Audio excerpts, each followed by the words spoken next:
Hello दोस्तों, मैं रौनक गुप्ता आज आपके लिए क्लास 10th का नया चैप्टर लेके आ गया हूँ, जो कि है हिंदी का क्षितिज बुक का पहला चैप्टर, जिसका नाम है सूरदास के पद।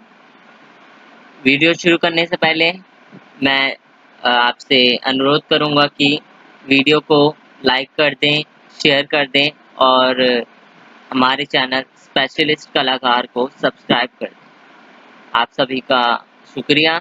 तो वीडियो में आगे बढ़ते हैं।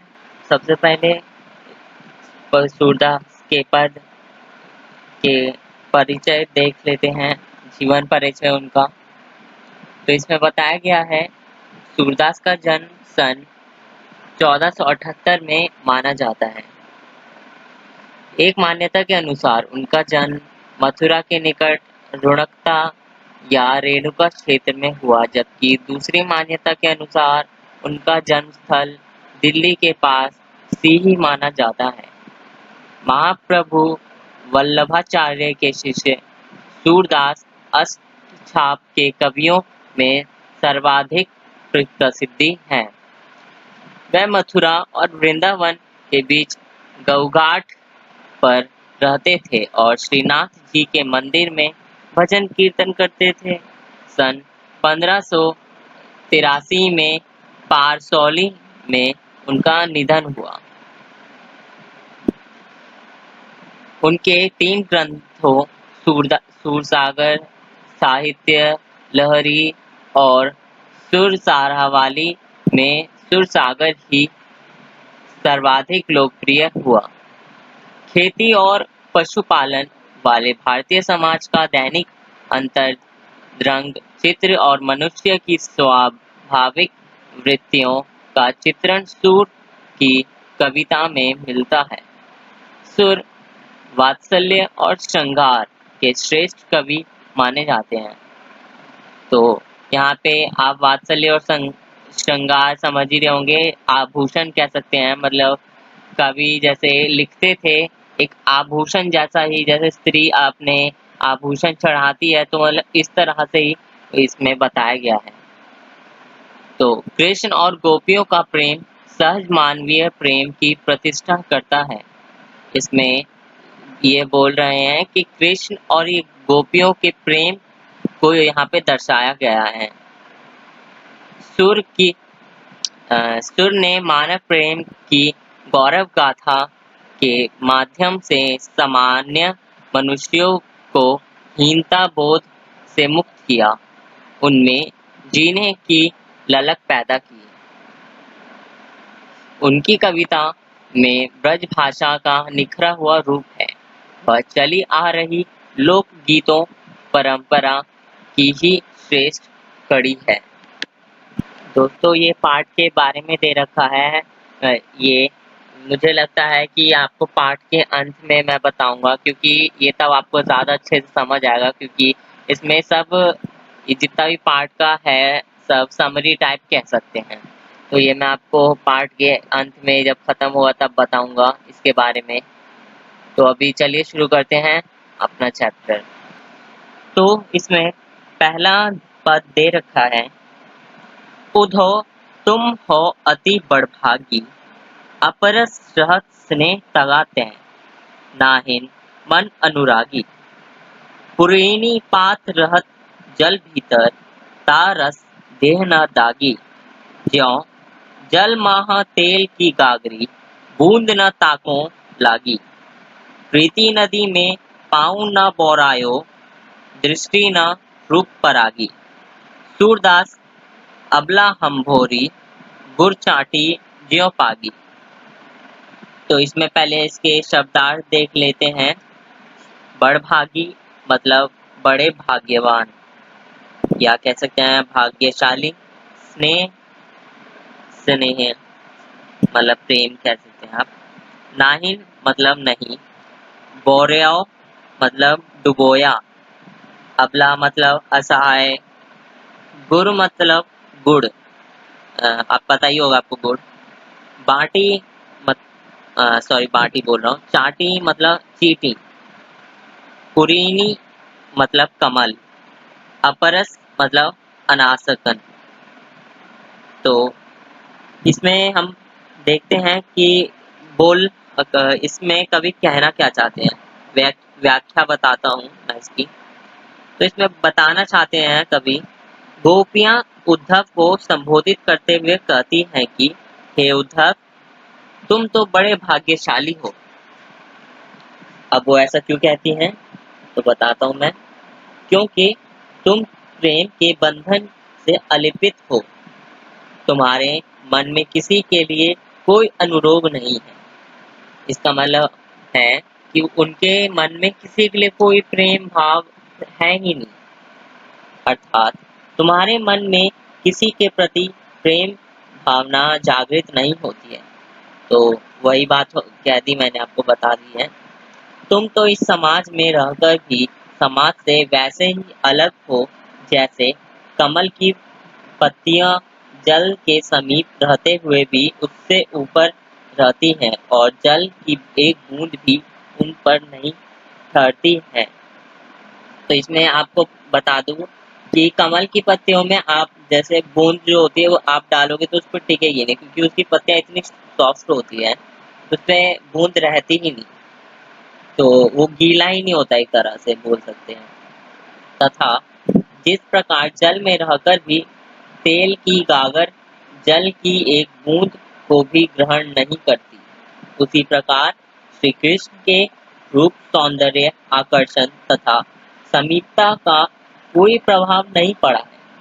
हे उद्धव, ना तो प्रेम की नदी में तुमने अपना पैर तक भी डुबोया है और ना ही किसी के लिए तुम्हारी दृष्टि में अनुराग उत्पन्न हुआ है।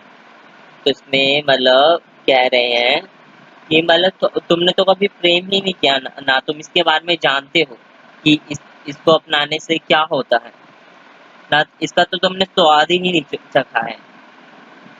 तो आगे बढ़ते हैं। सूरदास जी कहते हैं कि गोपियां उद्धव से कहती हैं, हे उद्धव, हमारी दशा तो तुमसे पूर्णतः विपरीत है। हम तो सीधी सादी ग्रामीण अबलाएं हैं और हम श्री कृष्ण के रूप, सौंदर्य व प्रेम में इस तरह खो गई हैं जैसे गुड़ में लिपटी चींटियां। इसलिए तुम्हारी भांति ज्ञानी बनकर कृष्ण प्रेम से विरक्त रहना हमारे लिए संभव नहीं है। तो ऐसा क्यों उनके लिए संभव नहीं है? क्योंकि जो गोपियां थी वो अनपढ़ या मतलब पढ़ी लिखी नहीं थी, और जो उद्धव था वो बहुत ज्यादा ज्ञानी था। तो इतना ज्ञानी होने के कारण उसे पता था कि इन सब से कोई अच्छा लाभ नहीं होता। पर उसमें गोपियां बोलती हैं कि जो तुम हमें समझाने आए हो वो ह- हम हमसे तो नहीं हो पाएगा। तो आगे चलते हैं दूसरे पद पे। मन की मन ही मांझ रही, कहिए जाई कौन पै उधो, नाही परत कहीं। अवधि आधार आस आवन की, तन मन बिथा सही। अब इन जोग संदेशनी सुनी सुनी, बिरहिनी बिरह तही। चाहती हूती गुहारी, जितही तै पुन तै धार वही। सूरदास, अब धीर धरिही, क्यों मर्यादा न लाही। तो इसके शब्दार्थ पहले देख लें। यहाँ पे मांझ का मतलब है अभिलाषा या इच्छा। आधार मतलब आधार, पता ही होगा आपको। आस मतलब आशा, किसी की आशा कह सकते हैं। आवन मतलब आगमन, किसी का जैसे आगमन हो। विथा मतलब व्यथा, उसकी क्या व्यथा है। विरहिणी मतलब वियोग में जीने वाली, वियोग में जीने वाली मतलब दुख में जीने वाली। विरह दही मतलब विरह की आग में जल रही है। खूंटी मतलब थी। मर्यादा मतलब मर्यादा। धीर मतलब धैर्य या धीरज कह लें। धार मतलब योग की प्रबल धारा। तो अब इसकी व्याख्या देख लेते हैं। इसमें इसमें बोल रहे हैं, हे उद्धव, श्री कृष्ण से मिलने की इच्छाएं हमारे मन में ही रह गई। हमें यह उम्मीद थी कि जल्द ही श्री कृष्ण के दर्शन हो पा जाएंगे। जिन बातों को न कहना पड़े, अब उन बातों को हम किससे जाकर कहें? हम अपने हृदय की बातें सिर्फ श्री कृष्ण से कहना चाहती हैं, परंतु श्री कृष्ण के न आने पर अब हम किसके सामने अपनी इच्छाएं प्रकट करें? प्रतिक्षण श्री कृष्ण के आगमन की आशा बनी हुई थी, इसलिए तन और मन से हर प्रकार की व्यथा को सहन कर रही थी। हमारा समय इसी उम्मीद के सहारे व्यतीत हो रहा था कि श्री कृष्ण का दर्शन होगा। अब तुम्हारे इस योग ज्ञान के संदेश को सुनकर हम विरहनियों विरह की आग में जलने लगी हैं। हम तुम्हारे इस योग की प्रबल धारा से बचने के लिए रक्षा की पुकार करना चाहती हैं, जिधर से यह प्रचंड अग्नि की धारा बह रही है। हम श्री कृष्ण के विरह में बेचैन होकर उनसे मिलने के लिए व्याकुल हैं, और वह है कि योग ज्ञान को संदेश भेजकर हमें विरहाग्नि में जला रहे हैं। सूरदास जी कहते हैं कि गोपियां कहती हैं कि अब हम धैर्य क्यों धारण करें, जब श्री कृष्ण ने ही अपनी मर्यादा का पालन नहीं किया। अब हमारे लिए किसी भी प्रकार से धैर्य धारण करना अथवा मर्यादा में रहना असंभव है। इस प्रस्तुत पद में कवि ने बताया है कि जब श्री कृष्ण गोपियों के लिए उद्धव के द्वारा योग ज्ञान को धारण करने का संदेश भेजते हैं, तब गोपियां का धैर्य टूट जाता है। वह कहती हैं कि जब श्री कृष्ण ने हम गोपियों के पास योग ज्ञान संदेश भेजकर स्वयं मर्यादा का पालन नहीं किया, तो हम धैर्य धारण क्यों करें? आशा है तो ये आपको समझ आई क्या होगा, उतना भी मुश्किल नहीं था। तो अब चलते हम तीसरे पद पे। तो तीसरा पद देखते हैं। हमारे हरि हारिल की लकड़ी, मन क्रम बचन नंद नंदन उर, यह दृढ़ करी पकड़ी, जागत सोवत स्वप्न दिवस निसी, कान्हा कान्हा जकरी। सुनत जोग लागत है ऐसो, ज्यो करुई ककरी, सू तो व्याधि हमको ले आए, देखी सुनी न करी, यह तो सुर तिन्ही ले सौंपो, जिनके मन चक्री।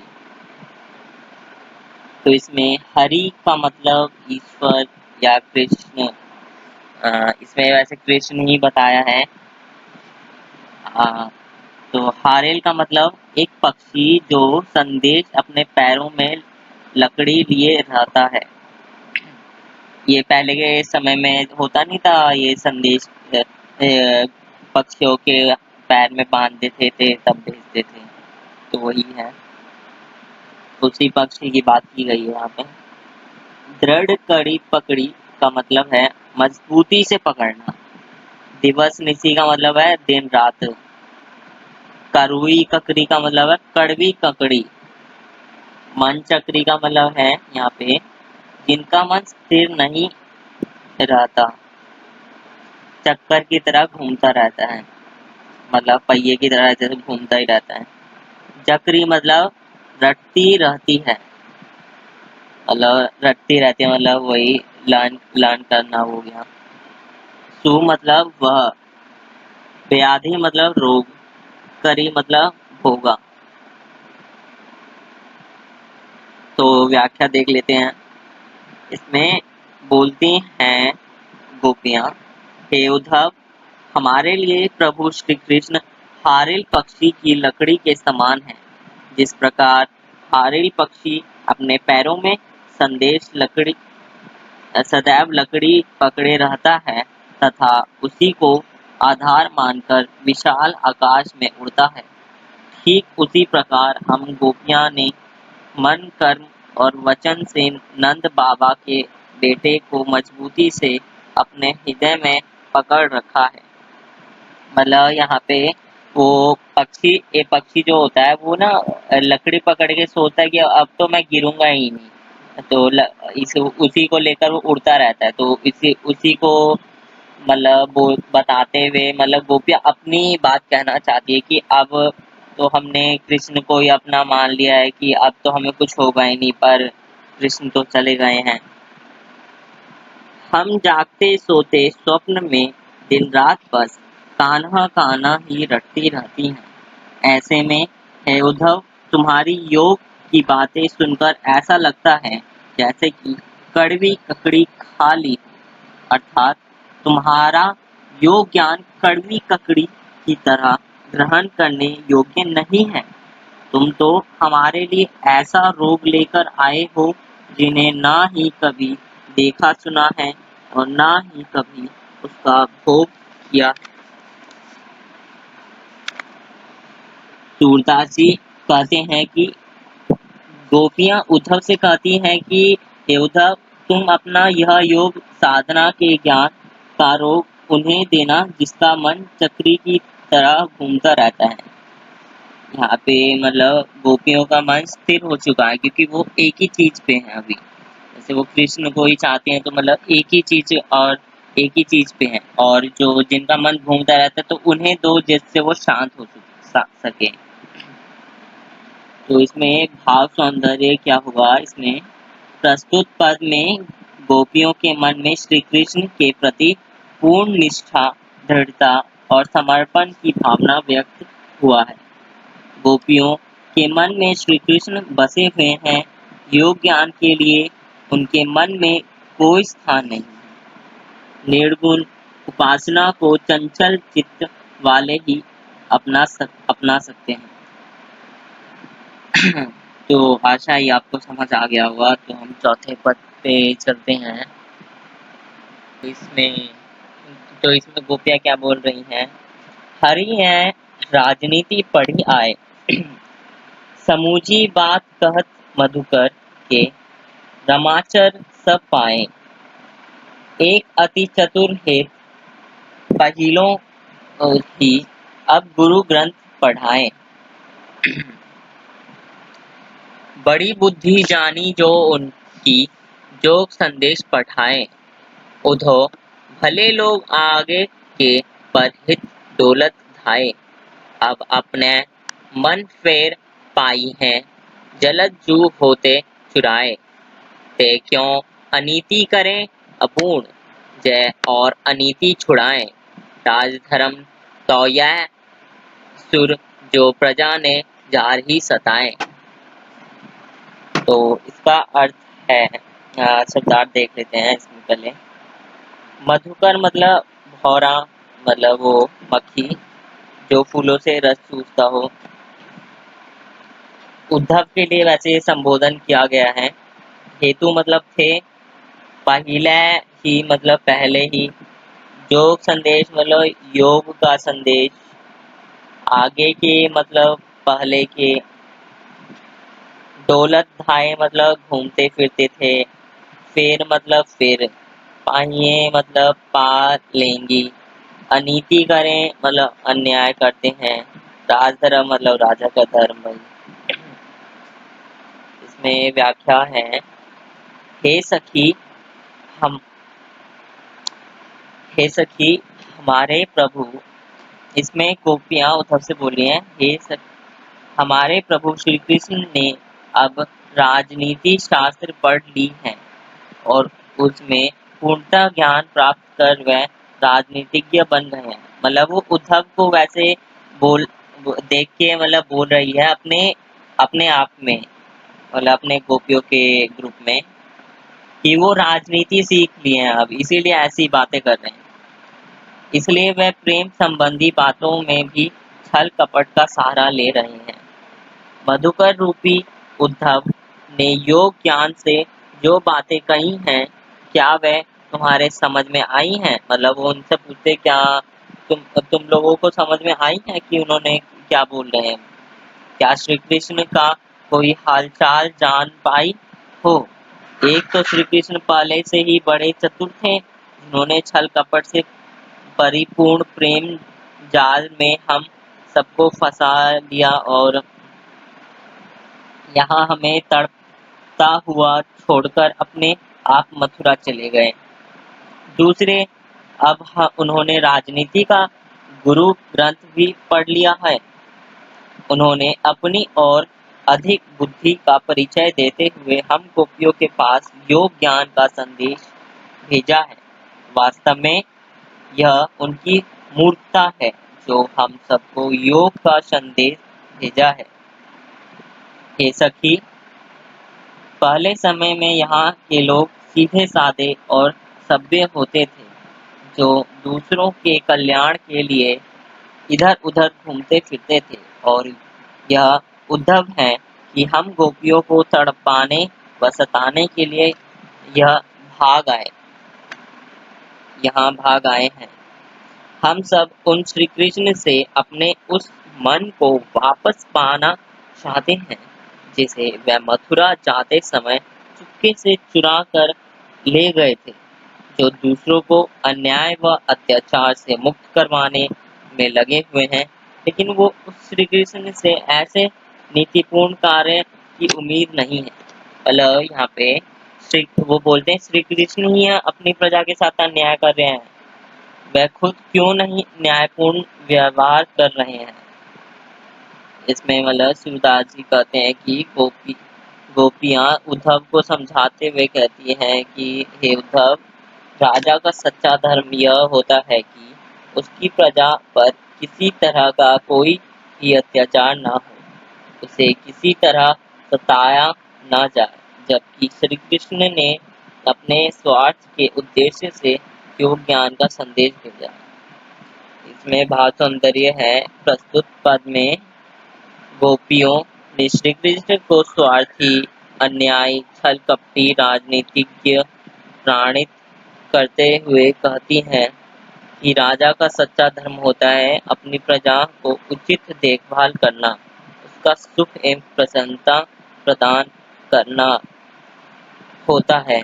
लेकिन श्री कृष्ण अपने धर्म से विमुख होकर अपना स्वार्थ सिद्ध करना व गोपियों को दुख देना चाहते हैं। तो यही थी चारों पद की व्याख्या। तो अब हम आ जाते हैं जो शुरू में उस पाठ के बारे में दे रखा था, अब आपको वो बहुत अच्छे से समझ आ जाएगा इजीली।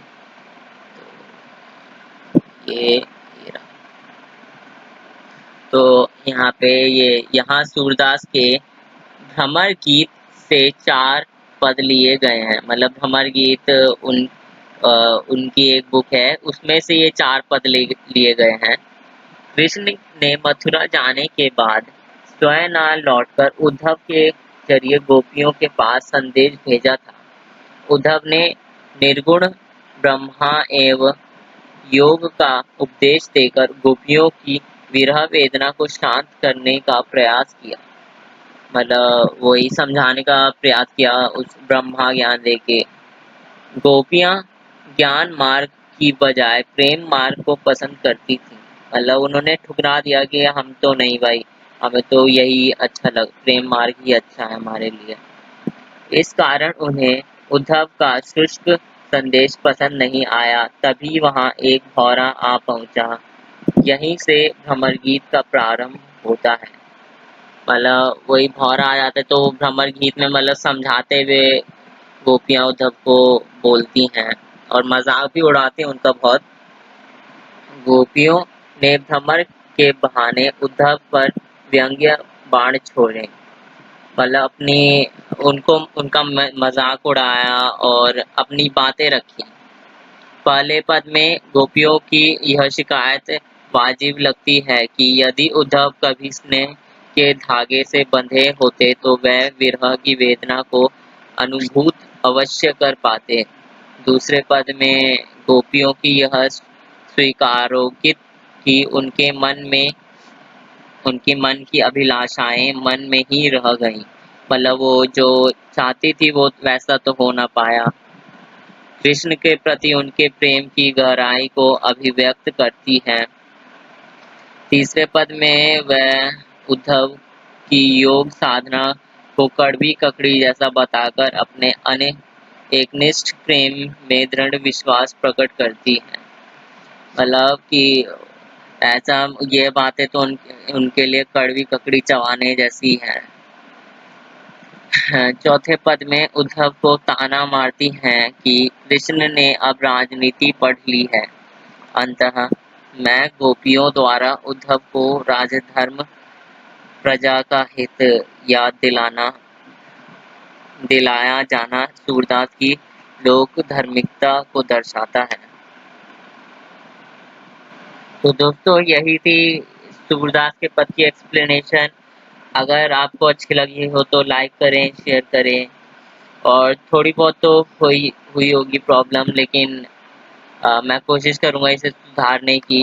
तो प्लीज़ अगर अच्छी लगी हो तो लाइक कर दीजिएगा और थोड़ा सपोर्ट भी कर दीजिएगा और शेयर कर दीजिएगा कि और जो नहीं जान पाए हैं तो अपने दोस्तों के साथ, अपने सहपाठियों के साथ, तो मुझे यह खुशी होगी। तो मिलते हैं अगले वीडियो में, जब तक के लिए गुड बाय।